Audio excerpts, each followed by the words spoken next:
Perspectives. Deacon Johnnie Clayton spent a lot of his early life in prison for a variety of crimes, but for the last 40 years or so, he's gone back to the prison only to minister to others who are there.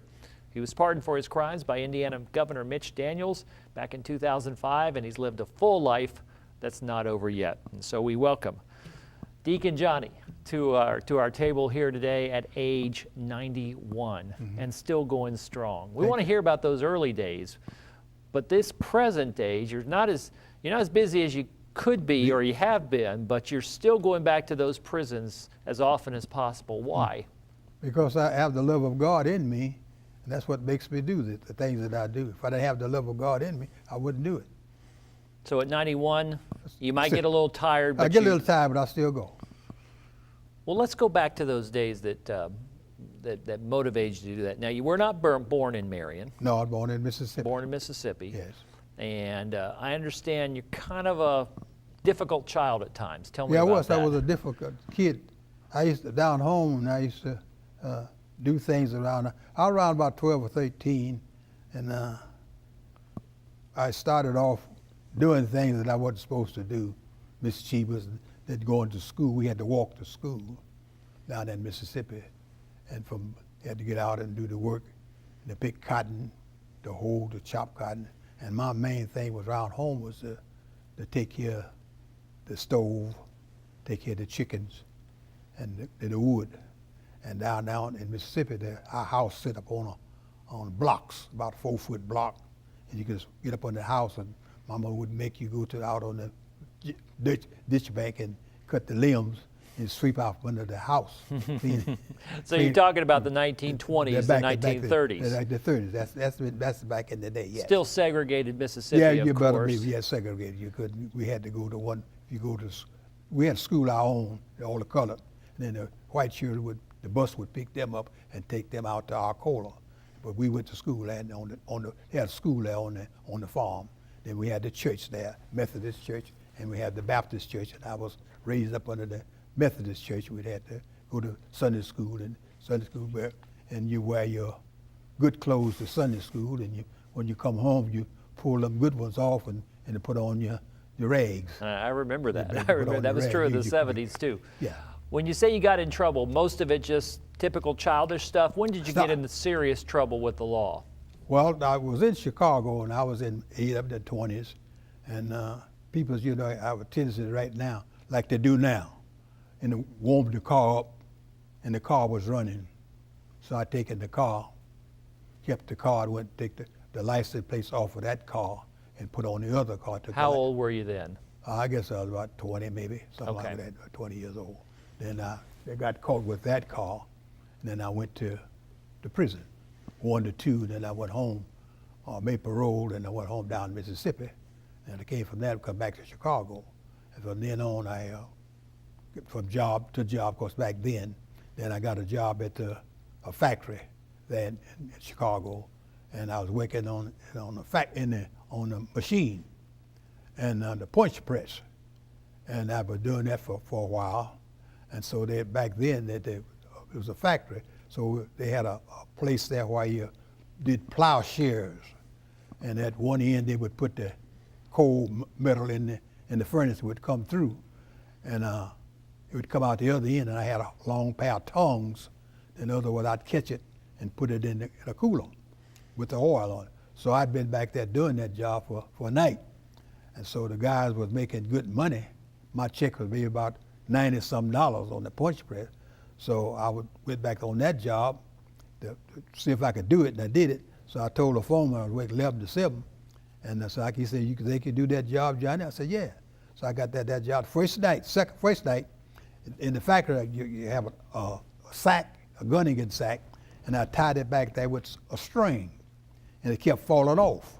So the Tuesday next night, I went back, I got me a piece of wire and put in each end of that sack and tied it around my waist. And you only worked there about 15 minutes. And we had 2 of us back there. And so that second night that I was on that job, and I guess, well, I don't know how long I've been working back there at the time, and finally I that oil, because it was oil back there, and I was on my shoes and on that apron, and that sack had a little fur on it, the strings come out, and so it caught on fire. And so I come out, I dropped everything, come out behind there, and met a fella, he ruined. So, and back then they put you out with that fire extinguisher, they put you out with foam. And so they put me out, got the foam, at the fire extinguisher, put me out with the foam. So I went to the hospital in my shorts, in an army blanket around me. So I went to Loretta's, Central and Harrison. I stayed there a whole year. Wow. I got 45% of my body is burnt. I get skin graft. They took the skin off my thighs and put on my leg. And this here, hand here, you can see the bone. So I stayed bandaged up. They had a nurse 24 hours a day. This before or after the Army? This was after the Army. Okay, so that serious injury was really important. What about the time in the Army? You got in around the time it's World War II's coming to an end? Yeah.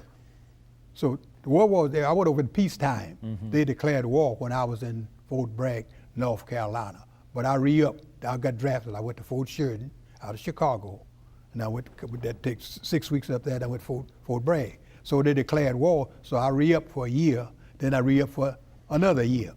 So that was in peacetime. I went over overseas. I went to Augsburg, Stuttgart, and Munich. I was over there for a while. Then I came back, and I was going to get married.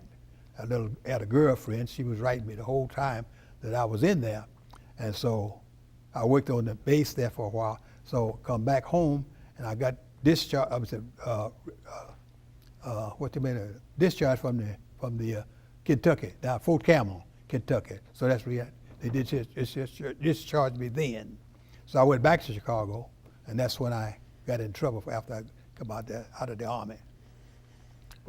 You keep referring to kind of in and out of trouble. Do you have any reason when you look back on and say what was going on? Because a lot of people are tempted on things, but some people don't. My thing was stealing things, and I would always boost stuff out of the store.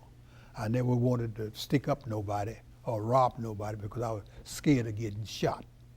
I didn't want that. I didn't want that. So I'd go in stores and boost stuff out of the store. It was easy back then. And that's what started me off. And I was stealing back then before. That's where my grandmother put me out, because I was taking things around the house. So there's a common thread. It was like you always wanted something. Something for nothing. You always wanted something for nothing. So that was the easy way. And jobs, I kept quit jobs that people would talk to me in a certain way. I'd quit. And then you could get a job next door, but it's different than that. I stayed in Cocoa for a while, and I went to Detroit. I got up on a Thursday. Friday, I was waiting for Firestone. But I had a girlfriend in Kokomo. I come back, so I made the same thing. Got a girl, I lost the job. I used to work sanitation over there in Kokomo. And got fired because I'd stay up all night drinking one from time to time. So that's why I got busted over there. It doesn't sound like any of the prison stints were really long. It was just short term. theft. I did things in not long term, because I always got. For me, I always pleaded guilty, regardless of what it was. If I was driving a car in Chicago, and I wouldn't find no parking place, I'd get tickets, and I'd wait till the police leave, and I'd tear the ticket up. So I didn't think it, stupid me, thinking you got a carbon copy.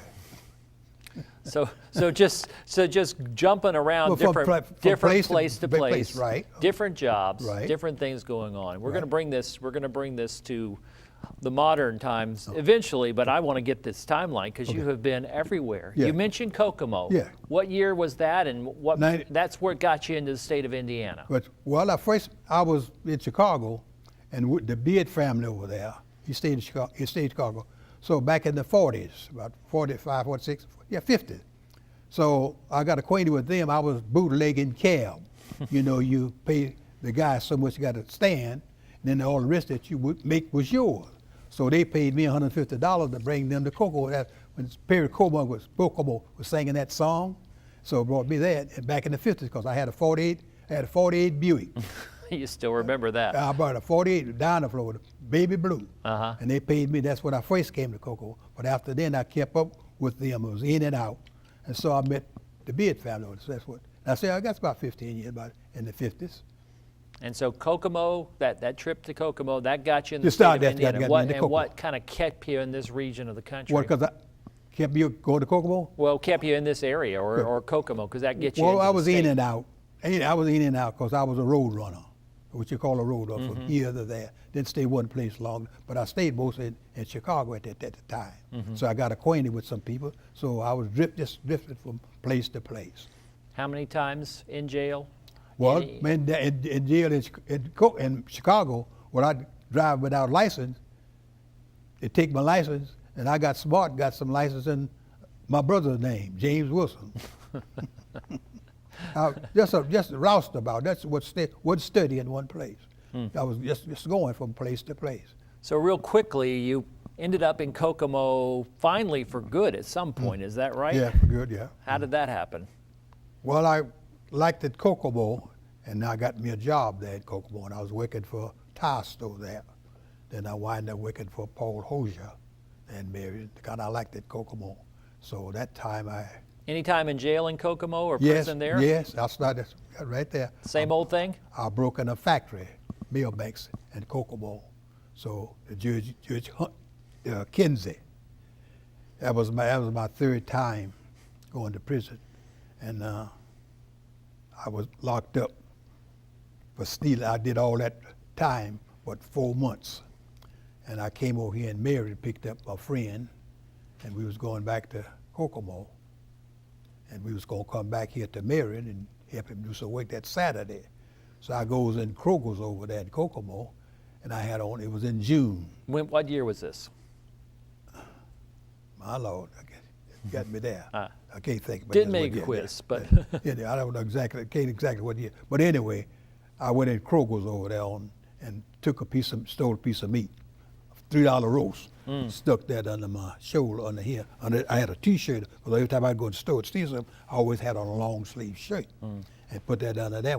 Back then, if you stole something in the store, they couldn't arrest you until you get outside of the door. So when I got outside of the door, the sack man, he asked me what I have. I said, I got a piece of meat.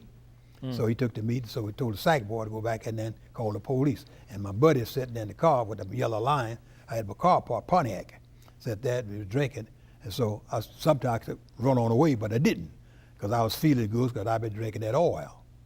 And so I'm sitting there arguing with him. So sometimes when you call the police, he's right there. Then again, you call him, a long time coming. So he came on up, and I was there 4 months. And that got you in this area, and you stayed. And we're going to put a pause right there, because that's where we want to focus on when we come back. So we will take a quick break, and we'll come back after a few promotional messages. We'll visit more with Johnnie Clayton.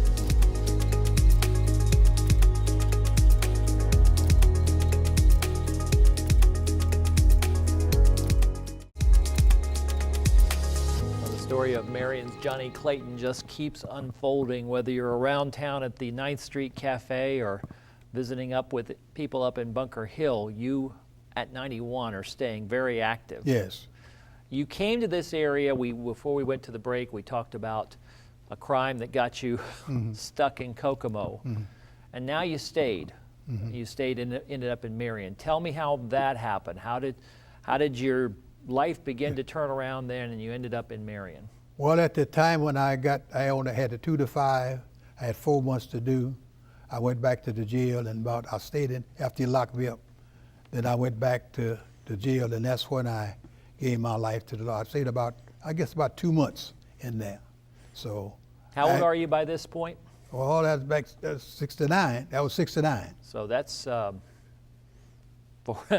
tough math here. 45, 50 years ago? Yeah, well, there's something. But anyway, I know the year is 1969. Yeah, Then I gave my life to the Lord. And so when I came to the court, the prosecutor was trying to get me 35 years because I was a 3-time habitual criminal.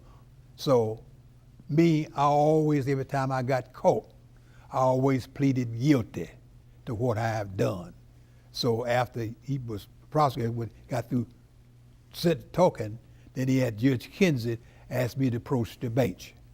I told him that I'd made up my mind that I was going to stop stealing, stop doing wrong, and I would stop doing everything. I said, I give my life to the Lord. He revoked that probation, sent me on to Michigan City. So I stayed about 20 months up there. But you're a middle-aged man at this point. And this, we know now that was a real conversion. I'm sure judges hear that all the time. What was different here? What was different in you that got you to that point? Well, I didn't want to spend the rest of my life in jail. I could keep doing what I was doing because I was doing it to please myself. So didn't have God in my life. I went to church and all that during those years, but I had to turn my life over to God. Then I asked him to change me, to save me, sanctify me. So I went there, and so I went on to prison. So I made parole. I was working for Paul Hosier, used car dealer. I kept up with him. I kept up with the lady that I was rooming with, and I made parole, and I came out. So Ella Hall had Grace Memorial Church of God in Christ. I kept up with his father. I wrote him. And so one Sunday when I come back when I come to Kokomo, I got out of prison, you had to have a place to stay and a job. Paul Holder paid me $125 a week. I could drive any car on that lot. So Ella Hall brought me over to New Bethany. He had a church over here, had New Bethany. So he brought me over here. And then that was one Sunday. And my wife was there, Pauline Parcher. Sister Morrow took Ella Hall and Mother Hall to 17th and Branson for dinner. So we got back in the car. She didn't have no car. So she got back in the car and we had dinner and brought me to 3412 South Landon. Put my wife, after we left Sister Morrow's house for dinner. Called me back and I looked up and I saw 3412 South. That was a Sunday. I looked up and I saw 3412. Western Dodge was up there on the corner, where Mike Anderson is now. I picked out that mark. I said, Monday night, I was back at 3412 South Landon. Brother Clayton, I left a note in the door. Brother Clayton, she was not home. I remember Sister Morrow's house down on 17th and Branson. I went there and knocked on the door. I said, Brother Clayton, I said, do you know Sister Parcher's number? She says, yes, come on in. So she was sitting there ironing. Sister Morrow was. So she called my wife, Sister Parcher. Said, Brother Clayton, she had to see. So she finally got over to my wife. My wife kind of find out my wife was the secretary. That church started off with 7 women. New Bethany did. They have no deacons there. They had deaconess, women's. She was over at the church. She got the number to call. So I called her and I went on by to see her. I stayed there with her a little while. I was back at 3412 South Landers Tuesday night. Sounds like a full 180. I did turn around. You ended up marrying her. I courted her for a month. First lady ever I courted in my life for a month. So I courted her. I told her about myself, and she told me about herself. And she had been a Sunday school teacher. She was teaching something there for years, all her life. Because she was secretary, janitor, all that. Because they didn't have no means there at New Bethany. And so finally, her dad Hall, before he died, he stood up with me when me and my wife got married. Sounds like she took a chance on you. She took a chance. She kissed me. I did because she wanted, because I'm on parole, and I could not marry her until I got permission from my parole officers here over Kokomo to marry her. I couldn't marry her. Well, we want to talk about why you keep going back to the jails too. Why? Because I love it. You married her. Okay. You married her. Mm-hmm. Your life really did turn around. Yeah, it wasn't just one of those jail room confessions. No. And then that led to time with the city Right. of Marion, sanitation work. Yeah, right. For how many years? 16. 16 more years in Marion. Right. And all this time, when did you first say, Lord, I think I want to go back to the prisons. I want to go help people. When I first started working with, I wanted to do something in Marion, something for the prisoners, inmates. That's when I told you I went over to the old jailhouse. Mm-hmm. Mrs. Riggs, Bill Riggs' wife was there. He wasn't there. I said, I'd like to do something for the inmates here at the jail. That's when I told you, I asked Bill, what could I do? He said, let people bring in fruit and food during the holidays. And so I said, what's up? Lord put on my heart what I could do, what I want to bring in. And so she told, I said, well, I'll bring in some fruit. So that's when I asked him, could I bring in some fruit? So this is what he told me, that what he was, people like bringing fruit, but somebody got smart and started shooting vodka in the orange, and they was getting high. So I said, you don't have to worry about the deacon doing such thing as that. So Mike Berger's up there, so I used to call down to the jail and get the count. I'd get the count and had the money, and so I went there and got the money, and I used to pass out. I was the only one that passed out fruit in that jailhouse for a number of years. Each administration, I got permission from the sheriff to pass out. I got watermelons one time and passed, but I always give out the apples on myself. And So what do you do when you go? Do you identify men that you know are receptive to your message? Do you just befriend them? What is this ministry look like? What it looks to me, it's you have to have it in your heart to want to do what I do. A lot of people I've heard they can't go to jail when they hear the door slam and all that. But I'm familiar with that because I was an inmate myself, and I wanted to do something for the guys that are locked up. Let them know that God loves them, and I did too. I'm concerned about them. I've got some that got out and did well. I got one, that Johnnie Drake, I could show you. I got the diplomas that he got, and only one out of the 43 years that I've been going to the prison that he's doing well. So not every story is a success. Not every story turns into a deacon, but you just keep going back. Yeah. Why? I love it. I love doing what I do. And that's my calling, is to go into the prison and to try to help them. Because I got two that I drove to work. He lives here in the Merritt. He had 79 years. And he was up there in Michigan City. He had a case on him. He had selling dope down in the D home. He took the pool ball and jumped on one of the guards down there. And Judge Hunt, he gave him 79 years on it. So he got out. I drove him to work for a whole year. He was out there by Bar Brothers. I got another one that I drove to work. He was for rape. He did 25 years in there. I drove him to Huntington for a whole year. And every time he went to that class, he had to pay $40. Go there for a whole year, free. Only the people's helped me. That's all I could do it, because the people's helped me with the money. That's why I had the money to do it. And so it's just and those that sometimes get out now, I got one now, working over the Frank's Electric. He's been out about 3 years. So the Lord done blessed him to get an automobile. He works over there at Frank Lake, been about 2 years, and he got part-time job at Huntington at that laundromat. And this Bobby just called me here.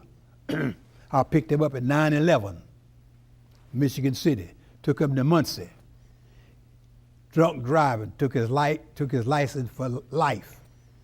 Lord done blessed him now. He rode a scooter. I bought 3 scooters for him to get back and forth to work. Now the Lord blessed him, he get his license back, and he work for the school system now. So even if you don't see the numbers, even if you don't see everyone turn around, sounds like it's worth it. It's the way they're working. My Lord, it's worth it. Yeah, Is it worth it? Yes. I wouldn't lose my time. I could find myself doing other things, but it's in me to go into the prison. Because and I love it. Because of what you went through? Yes. 40, 45 years, whatever? Yeah, what I went through, that gives me an interest, inspired me to do that. And when you're at the 9th Street Cafe, which I'm going to see you there, and when you're doing stuff around through Marion, you're not always talking to prisoners, but but you're talking to all sorts of people. What's the message that they're going to get when they meet the deacon? What they did, let them know the deacon love them. That's where you get it off. I don't go there railing them, talking about what you're going to do. I let them know that deacon love. I keep a smile on my face. Mr. Frank Maidenberg said, "Deacon, keep that smile on your face. The whole world smile with you." Frank Maidenberg. Because there's a lot of pain in the world. Yes, but there has been for 91 years. 91 years. But I went through a lot of pain. I went through some now, but I give it all to God. I don't worry about it. I don't worry about it. So God has been good to me. Marion has benefited because you've been good to Marion too. Better be with it. So we're glad that when you got the wandering ways out of your way, you ended up in Grant County. Yeah, in Grant County. See how good God is, that part about Mitch Daniel? I went down to that board. I'll tell you one other thing. Judge Kinsey, I went back about 3 years, afterwards. He was still living. I went back to Judge Kinsey and told him, so I thank him for sending me to prison. He made me out a check for $25. He said as long as he'd been on the bench, that a man would come back to him, thanking him for sending him to prison. So that's the thing. That's blessing. The story of Johnnie Clayton. The story of Johnnie Clayton. You make a difference. Well, thank you so much. Try to make a difference. Thank you so much for joining us. Well, Perspectives is about the stories of Grant County that you've heard today and wonderful Central Indiana people. If you know someone you'd like us to meet, email us, wiwutv@nwest.edu. It's wes.edu, or send us a note to WIWU-TV, 4201 South Washington Street, Marion, Indiana, 46953. I'm Randall King, and thank you so much for joining us.